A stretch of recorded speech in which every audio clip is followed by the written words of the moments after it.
নমস্কার, 24 ঘন্টা আপনাদের সকলকে স্বাগত। আপনাদের সঙ্গে রয়েছে আমি সঞ্চিতা। বড়দিনে দেখা মেলেনি, নিউ ইয়ার্স ডেতেও ছিল অধরা। তবে উত্তরে হাওয়া সদয় থাকলে রাজ্যে শীতবুড়ো দেখা মিলতে পারে মকর সংক্রান্তিতে, এমনই পূর্বাভাস দিচ্ছে আলিপুর আবহাওয়া দফতর। আমরা কথা বলবো সরাসরি, আমাদের সঙ্গে মধ্য কলকাতাতে রয়েছেন আমাদের প্রতিনিধি সোমা দাস। সোমা, শীতের ইনিংস কতদিন স্থায়ী হবে, কি বলছে হাওয়া অফিস? হ্যাঁ দেখো, হাওয়া অফিস কিন্তু শীতের শুরু থেকেই একেবারে খারাপ খবর দিচ্ছিল। অর্থাৎ এই শীতকালে জাঁকিয়ে শীত পড়ার যে একটা প্রবণতা, যেটা আমরা ডিসেম্বরের মাঝামাঝি থেকেই পেয়ে যাই, সেটা কিন্তু এবছর আমরা লক্ষ্য করিনি। কিন্তু এবার যে খবরটা আলিপুর আবহাওয়া দপ্তর দিচ্ছে, যে মকর সংক্রান্তিতে কিন্তু জাঁকিয়ে ঠান্ডা পড়বে। অর্থাৎ যারা লেপ তোষক কম্বল গুটিয়ে রেখেছেন তারা কিন্তু অনায়াসে এবার বের করতে পারেন মকর সংক্রান্তির দিনে। আবহাওয়া অফিস জানাচ্ছে, দেখো, একদিকে উত্তর ভারতে তুষারপাত শুরু হয়েছে, অন্যদিকে কিন্তু যেটা বলা হচ্ছে যে উত্তরে হাওয়া অনেকটাই জোরদার হয়েছে। কারণ আমরা দেখেছি যে বারে বারে কিন্তু বঙ্গোপসাগরের ওপর ঘূর্ণাবর্ত সৃষ্টি হয়েছিল, যেই কারণে কিন্তু প্রচুর পরিমাণে জলীয় বাষ্প এ রাজ্যে ঢুকে যাচ্ছিল, যার ফলে উত্তরে হাওয়া সেটা বাধাপ্রাপ্ত হচ্ছিল। এবং পূবালি হাওয়া, অর্থাৎ উত্তর পূর্ব দিক থেকে যে পূবালি হাওয়া অর্থাৎ গরম হাওয়া এই রাজ্যে প্রবেশ করেছে, যার ফলে কিন্তু শীতটা একেবারেই থমকে গেছে। শীত সেভাবে জাঁকিয়ে পড়েনি। কিন্তু দেখো, উত্তর ভারতে আমরা দেখছি যে বেশ তুষারপাতও শুরু হয়েছে। পাশাপাশি যেটা আরেকটা বলা হচ্ছে যে অন্ধ্রপ্রদেশের ওপরে কিন্তু একটা ঘূর্ণাবর্ত রয়েছে। সেই ঘূর্ণাবর্ত কিন্তু আগামী 72 ঘন্টার মধ্যে উত্তর পূর্ব দিকে সরে যাবে, এবং উত্তর পূর্ব দিকে সরে যাওয়ার কারণে কিন্তু বিভিন্ন জায়গা তথা রাজ্যের বিভিন্ন জায়গাতে কিন্তু বৃষ্টি হবে, এবং সেই বৃষ্টির ফলে তাপমাত্রার পারদ কিছুটা কমবে। কিন্তু তার থেকে বড় কারণ সেটা বলা হচ্ছে যে উত্তরে হাওয়া, যেটা এতদিন পর্যন্ত জোরদার হচ্ছিল না, কখনো শক্তিশালী হয়েছে, কখনো ঘূর্ণাবর্তের কারণে সেটা দুর্বল হয়ে গিয়েছিল, এবার কিন্তু সেই উত্তরে হাওয়াটা জোরদার হচ্ছে। ফলে মকর সংক্রান্তিতে কিন্তু জাঁকিয়ে শীত পড়ার যে একটা সম্ভাবনা সেটা রয়েছে, এবং আলিপুর আবহাওয়া দপ্তর সূত্রে কিন্তু সেরকমই খবর রয়েছে।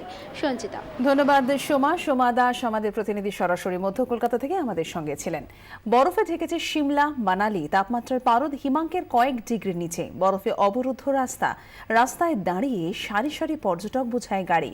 পানীয় জলের অভাবে সমস্যায় পড়েছেন পর্যটকেরা। রোটাং পাস ও আশেপাশের এলাকায় ইতিমধ্যে 10 থেকে 15 সেন্টিমিটার বরফের তলায়। तो चारों तरफ बर्फ ही बर्फ है, रास्ते बंद हैं, 2 दिन से बिजली नहीं है, पानी नहीं है, टंकियां जाम है, पाइप जाम है, और जो डेली नीड्स होती थी, दूध, ब्रेड, ये सब चीजें ये तो कल से बंद है। এই মুহূর্তে আমরা দাঁড়িয়ে আছি মানালিতে, এবং মানালিতে এই মুহূর্তে ছবিটা দেখাবো। চারিদিকে স্নোফল হচ্ছে এবং প্রবল স্নোফল হচ্ছে। বিগত কয়েকদিন ধরে এখানে দেখা যাচ্ছিল যে প্রবল স্নোফল হতে, এবং সেই স্নোফলের মাত্রা কিন্তু আজকে অনেকটাই বেড়ে গেছে, যার ফলে সমস্ত রাস্তায় বরফ জমে রয়েছে, এবং সেক্ষেত্রে যেটা দেখা যাচ্ছে যে যান চলাচল কিন্তু বিঘ্নিত হয়ে গেছে। লম্বা লাইন, প্রত্যেকটা রাস্তায় লম্বা লাইন এই মুহূর্তে কুলু থেকে শুরু করে মানালি এবং সমস্ত জায়গায় লম্বা লাইন রয়েছে, যেটা আবহাওয়াবিদরা জানাচ্ছে যে -5 ডিগ্রি সেন্টিমিটার থেকেও কিন্তু কম ঠান্ডা রয়েছে এখানে, অর্থাৎ তাপমাত্রা কিন্তু আরো কম। সেক্ষেত্রে সাধারণ মানুষ একদিকে যেরকম এই স্নোফলকে আনন্দ করছে, এনজয় করছে, অপরদিকে কিন্তু যারা টুরিস্ট এখানে এসছে বা যারা এখানে পর্যটক এসছে, তাদের কিন্তু বেশ কিছু অসুবিধা ফেস করতে হচ্ছে, কারণ জল পাচ্ছেন না তার, এবং তার সঙ্গে সঙ্গে খাবারের দোকানও কিন্তু বেশিরভাগ বন্ধ রয়েছে। সব মিলিয়ে এই মুহূর্তে প্রশাসনের তরফে আপৎকালীন ব্যবস্থা প্রস্তুত রাখা হয়েছে। বিক্রম দাস, 24 ঘন্টা, হিমাচল প্রদেশ। বেঙ্গালুরুর পর এবার কলকাতা শহরের বুকে মহিলা শ্লীলতাহানি প্রকাশ্যে। ছাড় পেলেন না মহিলার স্বামীও। গতকাল রাতে এই ঘটনাটি ঘটে গড়িয়াহাটে। এন্টালির বাসিন্দা এক মহিলা তার ক্লাস 5-এর ছেলেকে টিউশন পড়াতে কনফিল্ড রোডে নিয়ে যান। সঙ্গে ছিলেন তার স্বামীও। ছেলের পড়া শেষ হওয়ার জন্য তারা রাস্তার উপরই অপেক্ষা করছিলেন। সে সময় আচমকা 4 দুষ্কৃতী তাদের উপর হামলা চালায় বলে অভিযোগ। মহিলা শ্লীলতাহানি করার পাশাপাশি চলে শারীরিক নিগ্রহ। দুষ্কৃতীদের রোষ থেকে রেহাই পাননি মহিলার স্বামীও। তাকে নির্বিচারে মারধর করা হয়। পরে থানায় খবর দিলে অভিযুক্ত 4 জনকে গ্রেফতার করে পুলিশ। ধৃতদের মধ্যে একজন মহিলা।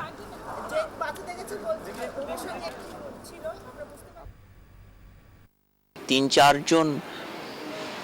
পরে আমি জানতে পারলাম একটা মেয়েও আছে, শার্ট প্যান্ট পরা। 3-4 জন এসে দমাদম করে আমাকে এইখানে মারতে থাকে। এখানে জ্যাকেট টেনেছি করে হাতে মারে, আমার ওয়াইফকে মেরে ফেলে দেয়।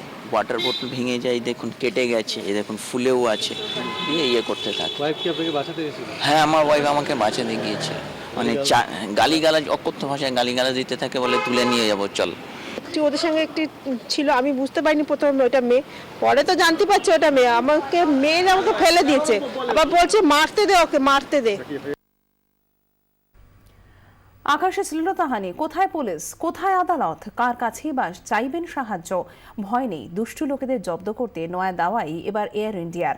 উড়ানে কোনো ধরনের অভব্যতা করলে শাস্তির ব্যবস্থা করেছে এয়ার ইন্ডিয়া কর্তৃপক্ষ। জব্দ করতে বিমানেই প্লাস্টিকের হাতকড়ায় বন্দী করা হবে অভিযুক্তকে।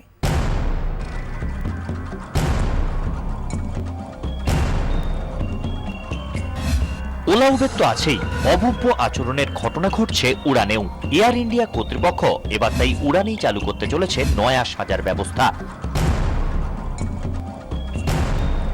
এয়ার ইন্ডিয়া কর্তৃপক্ষ জানিয়েছে, বিমানের মধ্যে কোনো ধরনের অভব্য আচরণ করলে শাস্তি মিলবে হাতে নাতে। প্লাস্টিকের হাতকড়ায় বন্দী করা হবে অভিযুক্তকে। যাত্রী নিরাপত্তাকে সুরক্ষিত করতেই এই সিদ্ধান্ত। ডিসেম্বর থেকে জানুয়ারি গত এক মাসে এয়ার ইন্ডিয়ার বিমানে পরপর দুটি শ্লীলতাহানির ঘটনায় নড়েচড়ে বসে বিমান কর্তৃপক্ষ। মহিলা যাত্রীদের নিরাপত্তা সুরক্ষিত করতে বাড়ানো হয় নজরদারি। বিমান সংস্থা জানিয়েছে, অভিযুক্তকে শাস্তি দেওয়ার চূড়ান্ত সিদ্ধান্ত নেবেন ওই বিমানের পাইলট। বিমান অবতরণের পরেই দোষীকে তুলে দেওয়া হবে পুলিশের হাতে। ব্যুরো রিপোর্ট, 24 ঘন্টা।